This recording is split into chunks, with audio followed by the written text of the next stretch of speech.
There is a number in Britain that almost nobody reaches, and almost nobody talks about honestly. Not the salary, not the house price, the number in the brokerage account. In 2026, the overwhelming majority of people in this country will live an entire working life and never see £50,000 sitting in an investment account with their name on it. The Office for National Statistics puts the median household's accessible savings at somewhere around £3,000. £3,000. That is not a cushion. That is a fortnight of bad luck. And here is the part that nobody prepares you for. The first £50,000 is the only money in your entire life that requires 100% manual labour. Every single pound of it is dragged out of your own hands, your own hours, your own refusals. There is no compounding wind at your back yet. There is no market doing the heavy lifting. There is only you, and the gap between what you earn and what you spend, and the sheer bloody-minded discipline of keeping that gap open month after month after month. It is a nightmare of willpower. And then, at a very specific point, it stops being one. Let us talk about why. The first £10,000 or £20,000 is not built from clever investing. It is not built from a side hustle or a spreadsheet or a tip you heard on a podcast. It is built, almost entirely, from the word no. No to the new clothes you did not need. No to the financed SUV sitting on the driveway costing £400 a month for the privilege of depreciating. No to the £11 lunches in the city, 5 days a week, 50 weeks a year. No to the weekend that costs £250 and is forgotten by Thursday. Every single one of those refusals is a small, private act of violence against your own impulses.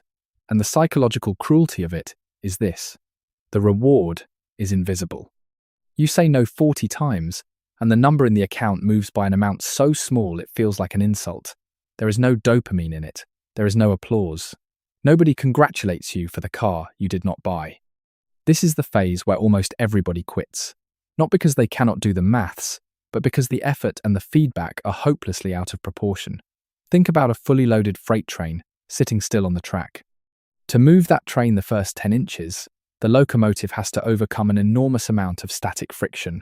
The engine screams. The wheels slip. It burns an extraordinary amount of fuel and heat to achieve a movement you can barely see with your eyes. But once that train is rolling at speed, it takes almost nothing to keep it moving. In fact, the problem reverses entirely. The problem becomes stopping it. Your first £50,000 is those first 10 inches. You are burning your single most precious and non-renewable resource, your time on this earth, simply to break the static friction of being broke. And that is why it feels so disproportionately brutal. You are not being inefficient. You are not doing it wrong. You are paying the price of admission that physics demands. Now, let us be fair about the environment, because this is not purely a character issue. Britain in 2026 has built a remarkably effective cage around the average earner. Rent, in most of the country, and certainly anywhere within commuting distance of real wages, consumes a third of take-home pay before you have eaten anything. Council tax arrives whether you had a good year or not. National insurance takes its slice from the top. And then there is fiscal drag, the quiet, patient thief. The income tax thresholds have been frozen. Frozen thresholds mean that every pay rise you negotiate drags a larger share of your income into a higher band. You feel richer on paper and identical in your bank account.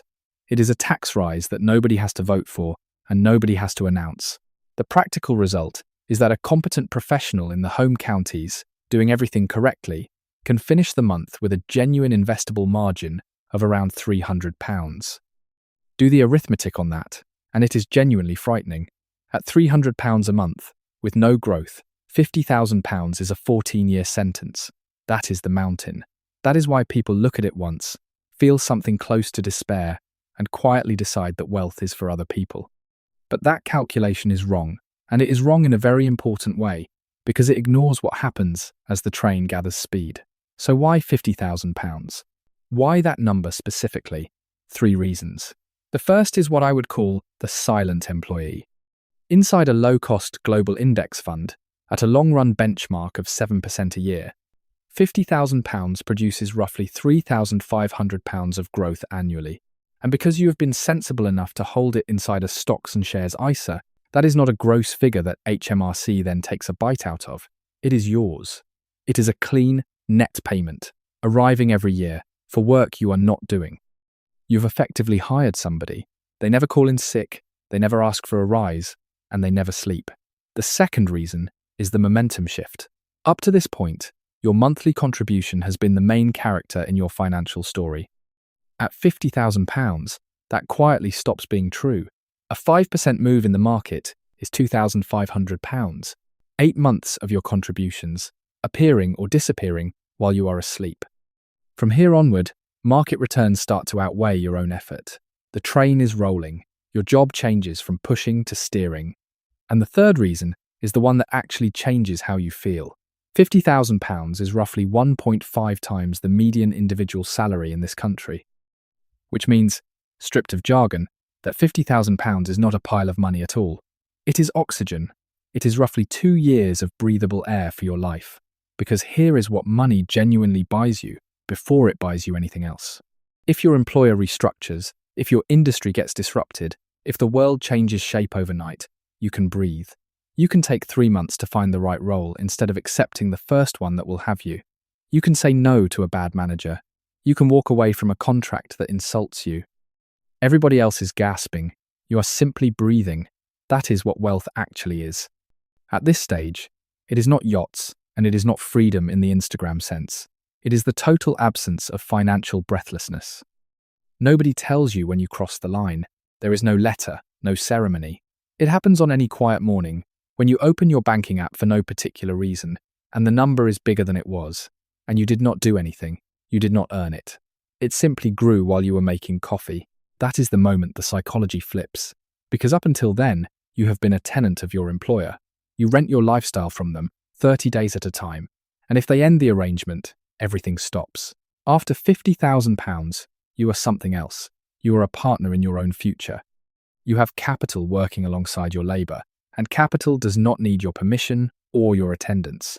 There is a second transformation, and it is the more permanent one. Before £50,000, you are a person who saves. After it, you are a person who invests. The difference is not semantic. Saving is defensive. It is about protecting money from yourself. Investing is offensive. It is about deploying money against time. And you cannot fake your way into that second identity. You have to earn it by proving, over several years, that you can outlast your own impulses. £50,000 is the receipt for that proof. You will never again be the person who could not do it. That is not a number. That is a fact about your character, and it is permanent. One practical instruction, and it matters more than anything else in this script. You have an annual ISA allowance of £20,000. Use as much of it as you humanly can, every single year, and use it first. Anything held outside that wrapper is exposed. Dividends get taxed. Gains get taxed when you sell. Allowances have been cut and cut again, and frozen thresholds mean the pressure only goes one way. Money outside the wrapper is oxygen leaking out of the tank.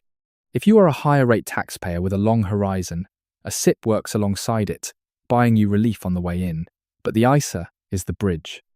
It is the only structure that lets money you have already been taxed on grow and then come back out completely untouched. No tax on the growth, no tax on withdrawal, no forms, no HMRC shares. You suffered too much for this money to hand a slice of it back through pure administrative laziness. The first £50,000 is a character test, and most people fail it, not because they are stupid, but because the pain arrives years before the reward does. It is the hardest money you will ever accumulate, because it is made almost entirely of sweat and refusal, and none of it is made of momentum. But it is also the only money that ever buys anything worth having, because the first 50,000 buys you air, and everything after it starts, very slowly, to buy back your time. Get the train moving, the rest is just physics. If you learned something from this video, like and hit subscribe. See you in the next one.